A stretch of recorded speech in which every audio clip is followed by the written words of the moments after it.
চারপাশে রোজকার হাজারো কোলাহল থেকে মনটাকে একটু সরিয়ে নিই চলুন। আজকের এই গভীর আর ভীষণ শান্ত একটা আধ্যাত্মিক বিশ্লেষণে সবাইকে স্বাগত জানাচ্ছি। আজ আমরা কথা বলবো ১৮ মে ২০২৬-এর প্রাতাহা মুরলির কিছু অসাধারণ দিক নিয়ে। ওম শান্তি। আমাদের আজকের মুরলি মন্থনে সকল রুহানি ভাইবোনদের জানাই আন্তরিক স্বাগত। ঠিক এই কথাগুলো দিয়েই আমরা শুরু করছি। আজ মুরলির ভেতরের এই গভীর কথাগুলোকে একদম সহজ, সুন্দর আর খুব গোছানোভাবে বোঝার চেষ্টা করব আমরা। তো চলুন আর কথা না বাড়িয়ে সরাসরি মূল বিষয়ে ঢোকা যাক। মুরলীতে বাবা কিন্তু খুব মিষ্টি করে একটা কথা বলেছেন। আমরা এখন শূদ্র বংশ থেকে বেরিয়ে একেবারে ব্রাহ্মণ বংশে এসে গেছি। আচ্ছা, এর আসল মানেটা কি দাঁড়ায়? এটা আসলে আমাদের চেতনার একটা বিশাল, যাকে বলে যুগান্তকারী পজিটিভ পরিবর্তন। সেই পুরনো অহংকার, অকারণে ঈর্ষা বা সারাক্ষণের দেহ অভিমান, এইসব নেতিবাচক মানসিকতা থেকে বেরিয়ে আমরা এক নতুন পবিত্র আধ্যাত্মিক পরিচয় পার এসেছি। এটা তো আর যেসে ব্যাপার নয়, তাই না? এটা সত্যিই একটু গভীরভাবে ভাবার মতো একটা বিষয়। ভেবে দেখুন তো, একজন নিরাকার জ্যোতির্বিন্দু কিভাবে একই সঙ্গে আমাদের মাতা এবং পিতা দুটোই হতে পারেন। দুনিয়ার মানুষ তো না বুঝেই চোখ বুঝে গায়, ত্বমেব মাতা আসছ পিতা ত্বমেব। কিন্তু এর পেছনের আসল রহস্যটা তো কেবল এই ব্রাহ্মণ কুলের বাচ্চারাই জানে। নিরাকার শিব বাবা হলেন আমাদের পিতা, আর তিনি এই সাকার ব্রহ্মা বাবার মাধ্যমে আমাদের দত্তক নিয়েছেন। সেই হিসাবে ব্রহ্মা হলেন আমাদের মাতা। এই গুপ্ত রহস্যটা শুনলে সত্যি অবাক হতে হয়। আর এই যে দত্তক নেওয়া বা অ্যাডপশন, এটা কিন্তু শুধু খাতায় কলমে নাম বা উপাধি বদলে ফেলা নয়। এটা হলো একটা সম্পূর্ণ অভ্যন্তরীণ মৃত্যু এবং একদম নতুন একটা জন্ম। সহজ কথায় বলতে গেলে আমাদের ভেতরে যে পুরনো শুদ্ধ মানসিকতা আর স্বভাব ছিল, তার পুরোপুরি বিনাশ ঘটে এখানে। আর পরমাত্মার সেই পবিত্র সংস্কারগুলোই ধীরে ধীরে আমাদের নিজস্ব স্বভাব হয়ে ওঠে। এটা কিন্তু একদিনের কাজ নয়, বরং প্রতিদিনের এক অবিরাম অভ্যন্তরীণ যাত্রা। আমাদের বর্তমান মানসিক অবস্থার সাধারণত দুটো দিক দেখা যায়। একদিকে থাকে সেই তোতা পাখির মতো মুখস্থ করা ভক্তি, আর অন্যদিকে থাকে যথার্থ স্মরণ। ভক্তিমার্গে আমরা কি করি? প্রায়ই না বুঝে একদম তোতা পাখির মতো চোখ ওপরের দিকে করে ভগবানকে ডাকতে থাকি। আমরা জানিও না তিনি কে বা তার রূপটাই বা কি। কিন্তু যথার্থ স্মরণ মানে হল এক গভীর সচেতনতা। বাবা কিন্তু আমাদের সেই অজ্ঞানকালের যান্ত্রিক স্মরণ আর এই রূপান্তরণমূলক যথার্থ স্মরণের মধ্যে পার্থক্যটা একেবারে জলের মতো পরিষ্কার করে দিয়েছেন। আর এই যথার্থ স্মরণের প্রথম এবং বলতে গেলে সবচেয়ে জরুরি ধাপটাই হল আত্মসচেতনতা বা সোল কনসিয়াসনেস। এর মানে হল আমাদের এই জাগতিক শরীরের পরিচয়, পদবি বা যত রকম লৌকিক লেভেল আছে, সেগুলো থেকে নিজেকে সম্পূর্ণ আলাদা করে ফেলা। নিজেকে ভ্রুকুটির ঠিক মাঝখানে চমকাতে থাকা এক অতি সূক্ষ্ম চৈতন্য জ্যোতির্বিন্দু আত্মা হিসেবে অনুভব করা। আমি এই শরীর নই, আমি হলাম এক পবিত্র শক্তি। এই বোধটাই হল আসল। একবার যখন আমরা এই সূক্ষ্ম আত্মিক স্বরূপে স্থিত হয়ে যাই, তখন ঠিক কি ঘটে জানেন? এখানে চৌম্বক আর লোহার উপমাটা একেবারে নিখুঁতভাবে খাটে। আত্মা যখন তার বিদেহী বা শরীরমুক্ত অবস্থায় থাকে, তখন নিরাকার পরমপিতা শিব বাবা একদম স্বয়ংক্রিয়ভাবে, ভীষণ স্বাভাবিকভাবে আত্মাকে নিজের দিকে আকর্ষণ করেন। ঠিক যেমন একটা শক্তিশালী চৌম্বক লোহাকে টেনে নেয়। এর জন্য আলাদা করে কোনো জোর জবরদস্তি বা চেঁচামেচির একটুও প্রয়োজন হয় না। এবার একটু দেবী জগদম্বার প্রসঙ্গে আসা যাক। তার প্রকৃত শত্রু কারা ছিল? কাম, ক্রোধ, লোভ, মোহ এবং অহংকার। দুনিয়াতে দেবীদের হাতে দেখবেন অনেক ভয়ঙ্কর সব অস্ত্র, যেমন বড় বড় তলোয়ার বা ত্রিশূল দেখানো হয়। কিন্তু বাবা স্পষ্ট করে দিয়েছেন যে জগদম্বার আসল যুদ্ধ কোনো শারীরিক বা স্থূল অসুরের সাথে ছিলই না। তার সংগ্রাম ছিল মানুষের মনের এই ৫টি সূক্ষ্ম বিকারের বিরুদ্ধে।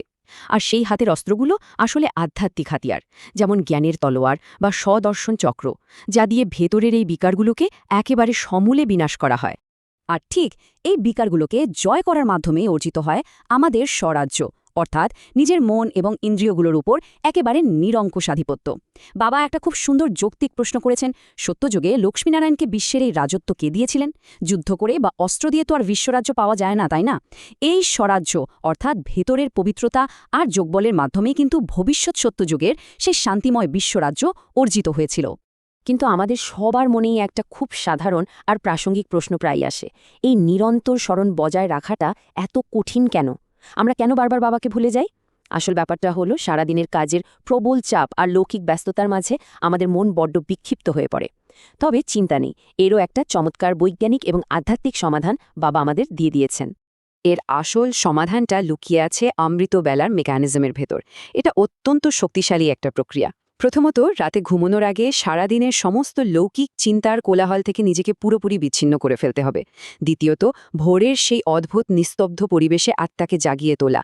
আর তৃতীয়ত, একেবারে পরিষ্কার মন নিয়ে পরমাত্মার পবিত্র প্রকম্পন মানে ভাইব্রেশনগুলোকে গ্রহণ করা। ভোরের এই নীরব সময়ে তো কোনো জাগতিক কোলাহল থাকে না, তাই শিব বাবার সাথে একটা স্পষ্ট আর শক্তিশালী কানেকশন তৈরি করা সবচেয়ে সহজ হয়।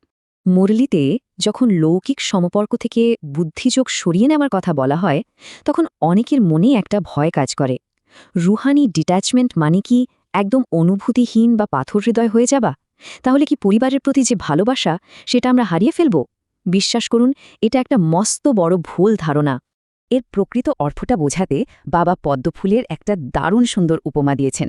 পদ্মফুল যেমন কাদা আর জলের মধ্যে ফুটেও তাতে একটুও লিপ্ত হয় না, ঠিক তেমনি আমরা পরিবারের সবার যত্ন নেব, কিন্তু একজন ট্রাস্টি হিসেবে। যখন আমাদের মনে কোনো মোহ বা স্বার্থপর প্রত্যাশা থাকে না, তখন সেই ভালোবাসাটা হয়ে ওঠে একেবারে শর্তহীন আর সবচেয়ে পবিত্র। এটা কিন্তু ভালোবাসার অভাব নয়, বরং ভালোবাসার এক শুদ্ধতম রূপ। আজকের বিশ্লেষণে একটা অত্যন্ত গুরুত্বপূর্ণ বিষয় হল সমানের শক্তি বা ধারণ ক্ষমতা। মানুষের মনের দুটো অবস্থা হতে পারে।